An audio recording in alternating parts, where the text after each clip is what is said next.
A long time ago, about 90,000 years back, Africans were the first to figure out fishing trips. In a place called Katanga, in what's now Congo, they found some really cool, well-made harpoons and a tool that looks like a dagger. This shows they had a fishing culture way back then. About 43,000 years ago, Africans started mining.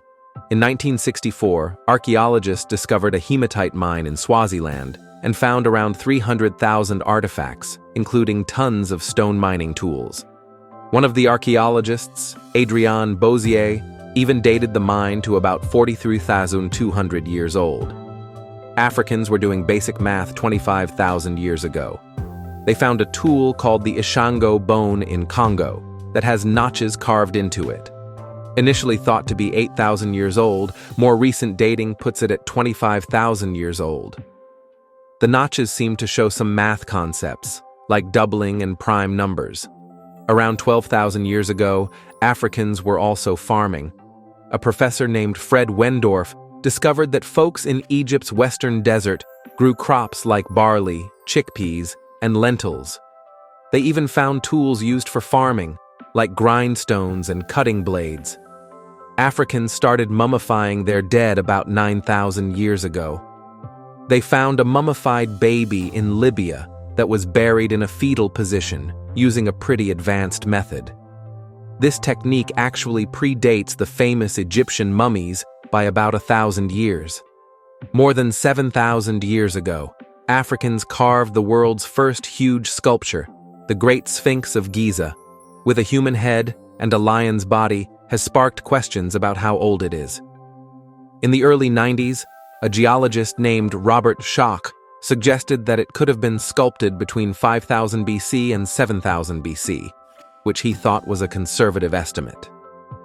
In central Nigeria, the Nok civilization, known as West Africa's oldest culture, thrived from 1000 BC to 300 BC. This ancient society, discovered in 1928 and named after the village where early relics were found, showcases an impressive artistic legacy.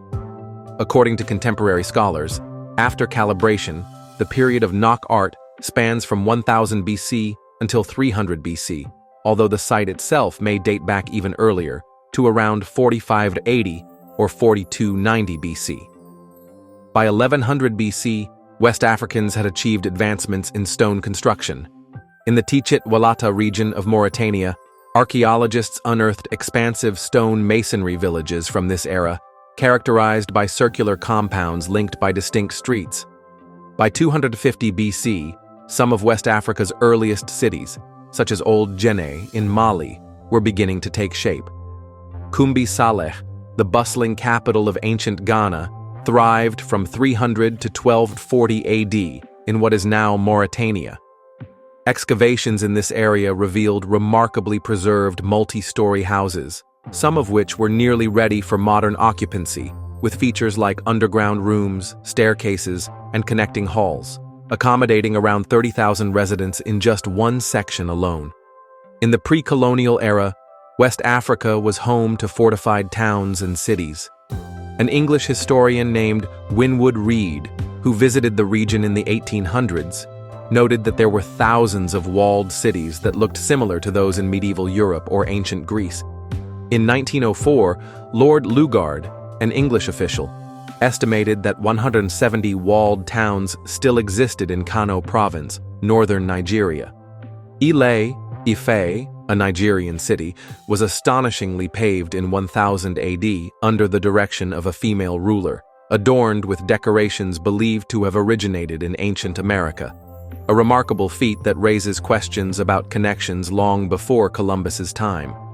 In 1932, a remarkable discovery was made by a Dutch scientist and mathematician, Dr. Keeler, at the Step Pyramid of Saqqara, a masterpiece crafted by the brilliant Imhotep. Among the overlooked artifacts, they found a stone adorned with intricate carvings, including snakes and a heart, which had gone unnoticed by many.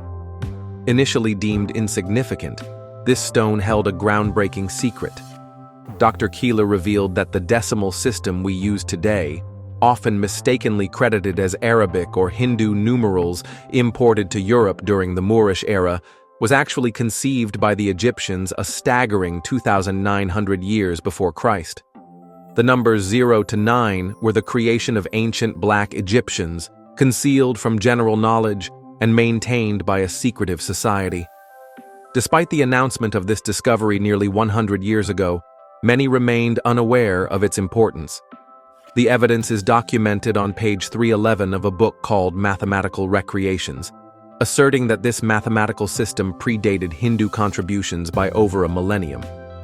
Additionally, when Thutmose III conquered 110 cities in Asia, he carried this extraordinary knowledge with him, yet it remained largely unrecognized in history.